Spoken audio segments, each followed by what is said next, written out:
ये कहानी एक मासूम लड़की आरजू की दर्दनाक हकीकत को बयां करती है, जिसे अपनी ही जिंदगी में सबसे बड़े धोखे का सामना करना पड़ता है। वह अपने पिता को अपना रक्षक और हमदर्द समझती थी, लेकिन जब सच उसके सामने आया तो उसकी दुनिया ही उजड़ गई। एक बाप जिसने अपनी ही बेटी को लालच की आग में झोंक दिया, और एक समाज जिसने उसकी चीखों को अनसुना कर दिया। सर्दियों की सख्त तरीन रात थी। साधक हॉस्पिटल में इधर उधर चक्कर लगा रहा था। इतने में नर्स बाहर आई और कहने लगी, बड़े अफसोस के साथ कहना पड़ रहा है कि हम आपकी बीवी को नहीं बचा सके। नर्स के हाथ में एक बच्ची थी। उसने वह बच्ची साधक की तरफ बढ़ाई। साधक ने जल्दी से बच्ची को पकड़ा और सीने से लगाया। वह दहाड़े मार मार कर बोलने लगी, ये बिन मां की बच्ची कैसे पलेगी? ऐ मेरे खुदाया, ये मुझ पर कैसा पहाड़ टूट पड़ा है। मैं अपनी बच्ची को संभालूं या मेहनत मजदूरी करूं? इतने में उसके रिश्तेदारों ने कंधे पर धक्की दी और फिर उसकी बीवी को घर ले आया। उसे सुपुर्द खाक कर दिया। साधक ने अपनी बेटी को अपनी बहन की गोद में डाल दिया और कहने लगा, मैं इस बच्ची को तुम्हारे हवाले करूंगा। ये बिन माँ की बच्ची है और मैं किसी और पर भरोसा नहीं कर सकता। लेकिन उसकी बहन ने फौरन बच्ची को झटक दिया और कहने लगी, तुझे नहीं पता मेरी दिल मनहूस है। पैदा होते ही अपनी माँ को खा गई। पता नहीं बड़ी होकर क्या गुल खिलाएगी। मुझसे इस मनहूस लड़की का साया दूर है। साधक होता हुआ अपनी बच्ची को गोद में लेकर लौटा। उसने अपनी बेटी का नाम आरजू रखा। इसके बाद बच्ची अपनी नानी के पास पढ़ने लगी और साधक अपने घर में तनहा रही। वह एक मेडिकल स्टोर पर काम करता था। जब शाम को घर लौटता तो तन्हाई उसे सताने लगी। गम में वो नशे का आदी हो। जब वह नशे में अपने बिस्तर पर लेटता तो उसे यही ख्याल आते, अगर यह बेटी पैदा न होती तो मेरी बीवी आज जिंदा होती। सच में यह बेटी मनहूस है। उसी ने मुझे जिंदगी बर्बाद कर दी। दिन ब दिन वह नशे में चूक रहने लगा और काम में लापरवाह हो गया। जब आरजू 13 साल की हुई तो उसकी नानी का इंतकाल हो गया। अब आरजू को अपने बाप के पास लौटना पड़ा, लेकिन उसने इन 13 सालों में अपने बाप को खुद से नफरत कर दी। एक दिन आरजू ने कहा, अब्बा, आप मुझसे इतने रूठे हुए क्यों रहते हो? साधक ने कोई जवाब नहीं दिया। उसके दिमाग में जाने क्या चल रहा है। वह पहले ही काम छोड़ दिया। आज ये रोज कहता, अब्बा, तुम काम पर नहीं जाओगे तो हम खाएंगे। लेकिन साधक नीचे की धूल में चाहता था। एक दिन आरजू का चेहरा लाल हो गया। उसकी आंखों में जलन थी। वह अपने अब्बा के पास आई और कहने लगी, अब्बा, मुझे बहुत ज्यादा बुखार है। मेरी तबीयत ठीक नहीं लग रही। साधक ने नजरें उठाकर जब अपनी बेटी को देखा तो उसके दिल में रहम आ गया। वह किसी गहरी सोच में पड़ गया और फिर कहने लगा, बेटी, तुम फिक्र मत करो, मैं तुम्हारे लिए दवाई लाता हूँ। वह जल्दी से उसी मेडिकल स्टोर पर गया जहां वह काम करता था। उसने वहां से एक इंजेक्शन खरीदा और आकर अपनी बेटी को लगा दिया। इंजेक्शन लगाते ही आरजू मदहोश हो गई। वह आड़ी तिरछी लेट गई और उसे खुद की होश भी नहीं रही। साधक कमरे के एक कोने में जाकर खिलखिलाकर हंसने लगा। बार बार उस इंजेक्शन को देखे जा रहा था। शाम को जब आरजू की आंख खुली तो उसे बुखार महसूस नहीं हो रहा था। फिर यह सिलसिला यूं ही चलने लगा। पहले तो साधक अपनी बेटी को ऐसी दवा खाने में मिलाकर देता जिससे उसे बुखार हो जाता। फिर वही इंजेक्शन लगाकर कहता, फिक्र मत करो, तुम जल्द ठीक हो जाओगी। आज साधक ने अपनी बेटी को आवाज लगाई, ओ आरजू बेटी, आज खाने में कुछ अच्छा बना लेना, मेरा दोस्त हमारे घर आ रहा है। आरजू ने पूछा, अब्बा, कौन सा दोस्त? साधक बोला, तुझे उसने बचपन में देखा था, तुझे बहुत खिलाया पिलाया करता था। वह आज इस्लामाबाद से सीधा हमारे घर आ रहा है, इसलिए कह रहा हूं, खाने का अच्छा इंतजाम कर लो। सर्दियों की सख्त रात थी। अचानक दरवाजा बजा। साधक ने दरवाजा खोला तो सामने उसका दोस्त खड़ा था। दोनों गले मिले। दोनों हमउम्र थे, तकरीबन 50-50 साल के। साधक का दोस्त बोला, अरे भाई, इधर ही खड़े रहोगे या घर के अंदर भी बुलाओगे? साधक ने जल्दी से उसे अंदर बिठाया और अपनी बेटी को आवाज दी, ओ बेटी आरजू, जल्दी से खाना ले आ, मेरे दोस्त को भूख लगी होगी। इतने में कमरे का दरवाजा खुला। आरजू के हाथ में खाने की थाली थी, लेकिन साधक का दोस्त खाने को नहीं बल्कि आरजू को देख रहा था। वह पलक झपकाना तक भूल गया। इतनी खूबसूरत लड़की, इतना कद काठी और जवानी से भरपूर। जावेद अपने होठों पर जुबान फेरने लगा। साधक ने फौरन उंगली चटकाई और कहा, किस ध्यान में गुम हो गए हो? ये मेरी बेटी आरजू है। जावेद मुस्कुराकर बोला, ये वही बच्ची है ना जिसे मैं अपने हाथों से खिलाया करता था, लेकिन समझ में नहीं आ रहा कि कुछ ही सालों में ये इतनी जवान कैसे हो गई। अभी तो इसकी उम्र ही नहीं थी, ये उम्र से पहले ही बड़ी कैसे हो गई। साधक ने फौरन उसका ध्यान भटकाते हुए कहा, खाना ठंडा हो रहा है, जल्दी से खा लो। खाने के बाद जावेद बोला, आज रात तो मैं यहीं रुकूंगा। बस वह ललचाई हुई नजरों से आरजू को देख रहा था। साधक को सब कुछ समझ में आ गया, लेकिन उसने झूठ बोला, आज रात मुझे बहुत जरूरी काम है, इसलिए मैं घर पर नहीं रहूंगा। मेरी बेटी अकेली है, लिहाजा तुम जा सकते हो। जावेद अपने होठों पर जुबान फेरता हुआ ललचाई नजरों के साथ चला गया। साधक उसे खुद गाड़ी में बैठा कर आया था, लेकिन जब वह घर वापस आया तो देखा कि आरजू का चेहरा सुर्ख हो रहा था। अब्बा, मैंने आपसे कहा था ना कि मुझे बहुत तेज बुखार हो रहा है, क्या आप मेरी दवाई लेकर आए हैं? टूटे हुए लहजे में आरजू ने बड़ी मुश्किल से यह कहा। साधक मुस्कुरा दिया और बोला, हाँ हाँ बेटी, तुम्हें तो पता है कि मैं तुम्हारी दवाई लाने में कभी देर नहीं करता।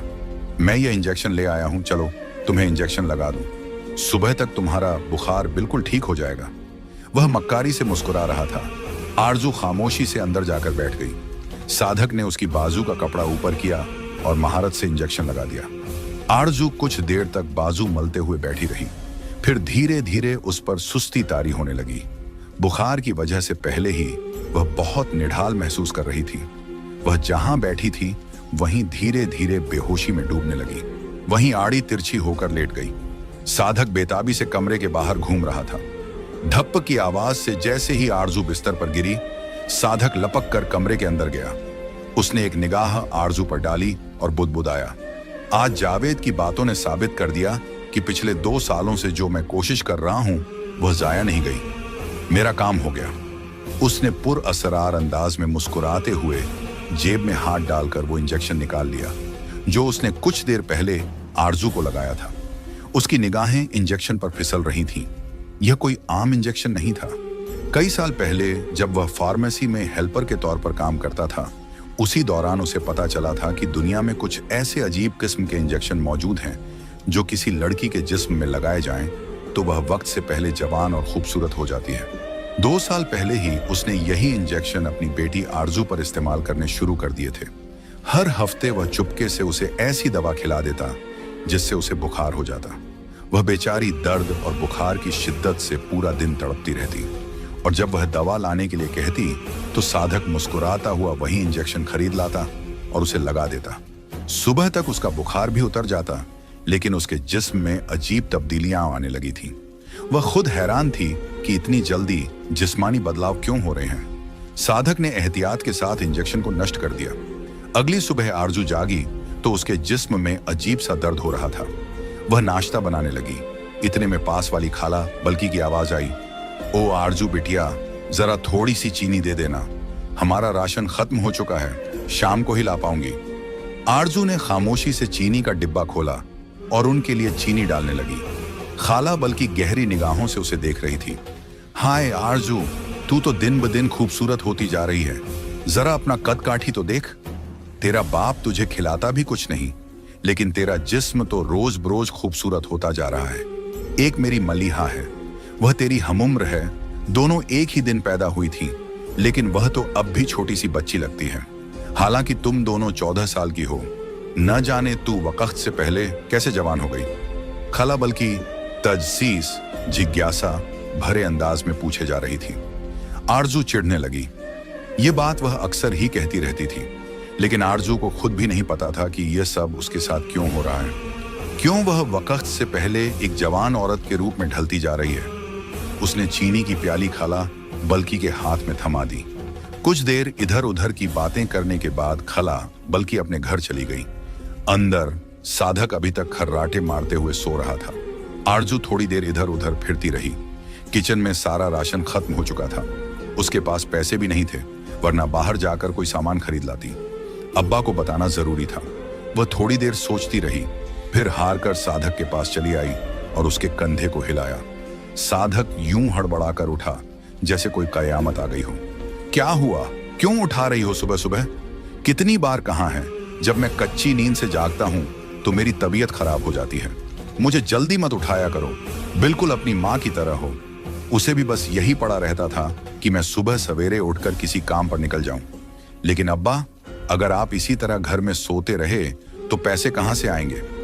1 महीना हो गया, आपने मजदूरी का काम भी छोड़ दिया है।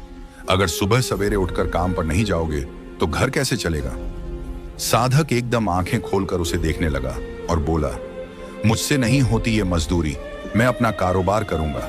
सारा दिन मजदूरी करो और रात में सिर्फ 300 से 400 रुपए मिलते हैं। इससे तो ठीक से खाना भी नहीं खाया जाता। वह गुस्से से चिल्ला उठा। आरजू खामोश हो गई। सारी जिंदगी अम्मा और अब्बा की यही लड़ाई चलती रही थी, तो इसका पेट भी तो नहीं भरेगा। थोड़ी देर बाद वह घर से बाहर निकल गया। उसका रुख रमजान के घर की जानिब था। जैसे ही वह घर में दाखिल हुआ, सामने ही मोहल्ले के सारे छड़े छांट लोगों की महफिल जमी हुई थी। वह भी उनके बीच शामिल हो गया। वे सब पक्के जुआरी थे और साधक भी उन्हीं का हिस्सा था। हड्डी और जुए की लत इसके पुराने मसाइल थे। आज तो बड़ी बाजी लगाऊंगा, पूरे महीने का राशन आ जाएगा ताकि कहीं काम न करना पड़े। वह दिल ही दिल में सोचते हुए बाजी लगाने लगा। जेब में कुछ न था, बस उसने अपनी कलाई की घड़ी दांव पर लगा दी। लेकिन फिर भी वह जुए में हार चुका था। सामने बैठे शमशीर जुआरी ने हंसते हुए कहा, अब तो ठीक है, अब तो तुम्हारी बेटी को उठाकर अपने घर ले जा सकता हूं। साधक ने जल्दी से हाँ में सिर हिला दिया। फिर शमशीर जुआरी, जो नशे में लथपथ था, साधक के घर पहुंचा। उसने कंधे पर बेहोश पड़ी हुई आरजू को उठाया और घर से बाहर निकल गया। बाहर उसकी शानदार गाड़ी खड़ी हुई थी। गाड़ी में आरजू को डालते ही उसने गाड़ी स्टार्ट की और 9-2-11 हो गया। साधक के चेहरे पर एक पुरअसरार मुस्कान खेल रही थी। इतनी आसानी से नहीं शमशीर खान, मेरी बरसों की मेहनत है, सिर्फ 1 करोड़ रुपए में नहीं जाने दूंगा। उसका रुख बैंक की तरफ था। शाम तक उसने चेक कैश करवाकर सारा रुपया कैश की सूरत में जमा कर लिया। दूसरी जानिब आरजू की आंख खुली तो उसने खुद को एक शानदार बेडरूम में पाया। वह बेख्तियार हड़बड़ाकर उठ बैठी। यह क्या है?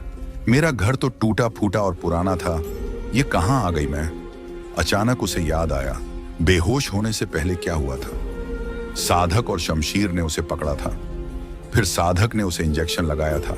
एकदम से उसकी रूह कांप गई। मुझे अपने ही बाप से यह उम्मीद नहीं थी। उसका दिल चाहा कि वह फूट फूट कर रोने लगे। अब्बा ने मेरे साथ ऐसा क्यों किया? अब्बा ने मुझे किसी और के हाथों क्यों बेच दिया? वह बार बार यही सोच रही थी। तभी अचानक कमरे का दरवाजा खुला। शमशीर जुआरी अंदर दाखिल हुआ। आते ही उसने दरवाजा लॉक किया और कुंडी भी लगा दी।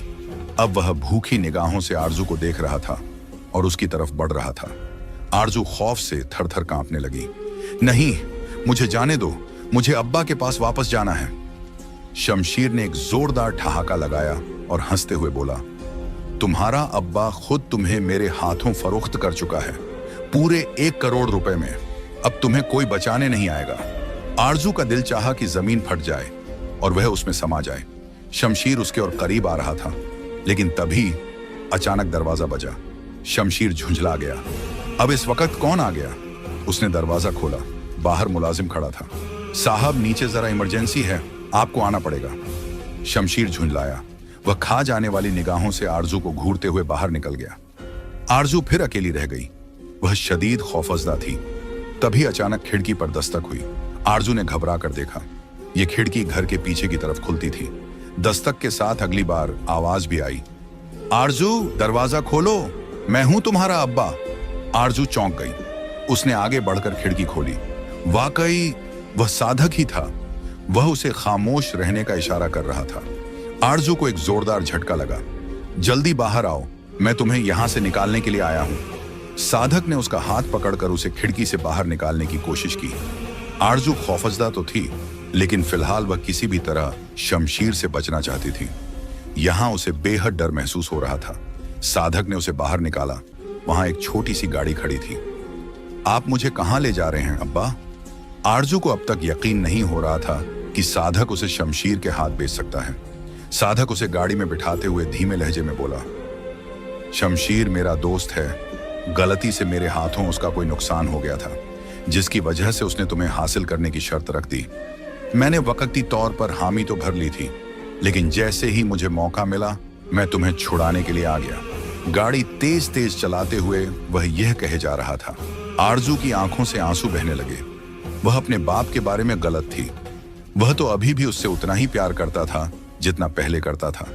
फिर साधक गाड़ी चलाते हुए अपने उस छोटे से कस्बे से कहीं दूर निकल आया। वरना की जगह वह रेगिस्तान जैसा इलाका आ गया। दूर दूर तक सिवाय टीलों, मैदान और झाड़ियों के कुछ भी नहीं था। आरजू अपनी चादर को खुद पर लपेटे सहमी हुई बैठी थी। साधक एक लफ्ज बोले बिना गाड़ी चलाता गया। गाड़ी रुकी तो आरजू चौंक गई। यह किसका घर है अब्बा? आरजू ने बाहर झांकते हुए कहा, मगर साधक अब खामोश था। अपनी तरफ का दरवाजा खोलकर वह नीचे उतरा और उसने हाथ पकड़कर आरजू को बाहर निकाल लिया। आरजू ने सामने का मंजर देखा तो उसके पैरों तले से जमीन निकल गई। वह अच्छी तरह पहचान सकती थी कि उसका बाप उसे कहां ले आया है। छोटे छोटे कतार में बने हुए घर थे जो 2-2, 3-3 मंजिला थे। नीचे हर घर का दरवाजा चौपट खुला हुआ था। दूसरी और तीसरी मंजिल पर बालकनी में कई लड़कियां खड़ी हुई थीं और नीचे झांक रही थीं। साधक को गाड़ी रोककर खड़ा होते हुए देखकर कई लड़कियों ने उसे देखकर आवाजें लगाना शुरू कर दिया। कई लड़कियों की बातें और नारे इतने शर्मनाक थे कि आरजू को अपना वजूद पानी पानी होता महसूस होने लगा। उनके कपड़े भी अधूरे थे। अंदर से म्यूजिक की तेज आवाजें आ रही थीं और मर्दों के ठहाकों की गूंज मिल रही थी। आरजू के कानों से यह सब टकरा रहा था और वह कांप कर रह गई। अब्बा, यहां से वापस चलिए। वह घबरा गई थी, मगर साधक ने एक सर्द निगाह उस पर डाली और आगे बढ़कर उसका बाजू पकड़ लिया। यहां से वापस क्यों जाऊं? सालों से तुझ पर जो खर्चा किया है, अब उसे वसूल करने का वक्त आ गया है। चल अंदर। वह उसे घसीटते हुए अंदर की तरफ ले जाने लगा। आरजू सन्न रह गई। तो क्या अब्बा ने जानबूझकर पहले मुझे शमशीर के हाथ बेचा और अब यहां ले आया? उसके लब्बों से चीख निकली और उसने खुद को छुड़ाने की कोशिश की, मगर साधक अब एक बेरहम सौदागर बन चुका था। वह उसे घसीटते हुए एक कमरे में ले गया। वहां एक मोटी सी औरत बैठी थी जिसने साड़ी पहनी हुई थी। जैसे ही उसने आरजू को देखा, वह सीधी होकर बैठ गई। साधक ने आरजू को उसी के सामने धक्का दे दिया। वाह, क्या कमाल की चीज लाया है साधक। कहां से मिला तुझे यह हीरा? औरत ने आरजू के गाल पर हाथ फेरा। वह झुरझुरी लेकर रह गई। साधक मुस्कुरा दिया। देखकर लगता है सिर्फ 14 साल की है, लेकिन यह खूबसूरत जिस्म तो मेरी मेहनत का ही नतीजा है। यह तुम्हारे कोठे पर ऐसी रौनक लगाएगी कि तुम माला माल हो जाओगी। बस मुझे मेरा हिस्सा दे दो।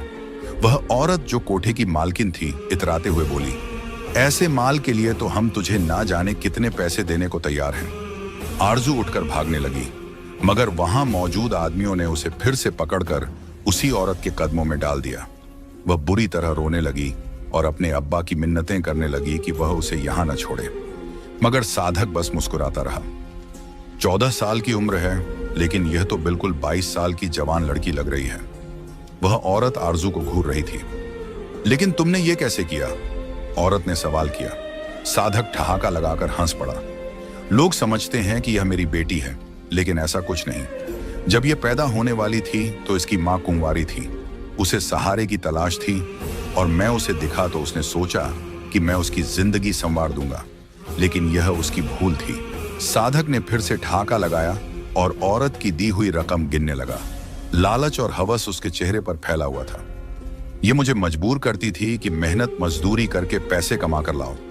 इसकी मां के मरने के बाद यह लड़की और भी मुसीबत बन गई। दिन रात सामान मंगवाती, पैसे मेरी जेब में होते ही नहीं थे। फिर किसी ने मुझे मशवरा दिया कि अपनी बेटी पर ध्यान देना चाहिए, वही मेरी कमाई का जरिया बनेगी। मैंने इसे ऐसे इंजेक्शन लगाए जिनसे यह वक्त से पहले जवान हो गई। अब यह यहां कमाएगी और मैं हर महीने इसका हिस्सा वसूल लिया करूंगा। साधक ने हंसते हुए कहा, मेरी तो जिंदगी संवर गई। क्यों खानम भाई? खानम हंस दी। तू तो बड़ा लालची निकला। आरजू उनकी बातें सुनकर जैसे पत्थर की हो गई। उसकी आंखें फटी रह गईं। अब्बा, आपने यह सब क्यों किया? वह फूट फूट कर रो पड़ी, मगर साधक ने उसकी कोई परवाह नहीं की। वह पैसे जेब में डालकर खड़ा हो गया और कोठे से बाहर निकल आया। अंजाम साधक ने सोचा कि अब वह यहां से भाग जाएगा और चैन की जिंदगी जीगा, लेकिन शायद उसके किए गए जुल्म का हिसाब होना बाकी था। वह सड़क पार कर रहा था, मगर अपने लालच में इतना अंधा था कि एक बड़े ट्रक को नहीं देख सका। ट्रक ने उसे इतनी जोरदार टक्कर मारी कि वह दूर तक उछल कर गिरा। लोगों ने उसकी चीख सुनी और दौड़कर उसके पास पहुंचे। उसकी गर्दन टूट चुकी थी और खून का फव्वारा बह रहा था। कुछ ही सेकंड में उसकी रूह उसके जिस्म से निकल गई। दूसरी तरफ आरजू कोठे से भागने की कोशिश में लगी थी। जब सबने सोचा कि वह बेहोश हो गई है तो उसे पिछले कमरे में डाल दिया गया, मगर वह तो सिर्फ नाटक कर रही थी। जैसे ही लोग वहां से गए, उसने अपना छुपाया हुआ खंजर निकाला और दरवाजे का लॉक खोलने की कोशिश की। किस्मत अच्छी थी, लॉक खुल गया। आरजू वहां से भाग निकली और अपनी खाला के घर पहुंची। जब खाला ने उसकी हालत देखी और उसकी आपबीती सुनी तो उसे गले से लगा लिया। कुछ ही दिनों में खाला ने आरजू की शादी अपने बेटे से कर दी। अब वह अपनी जिंदगी में महफूज थी। सबक: मां की गैर मौजूदगी में औलाद दर दर की ठोकरें खाने को मजबूर हो जाती हैं।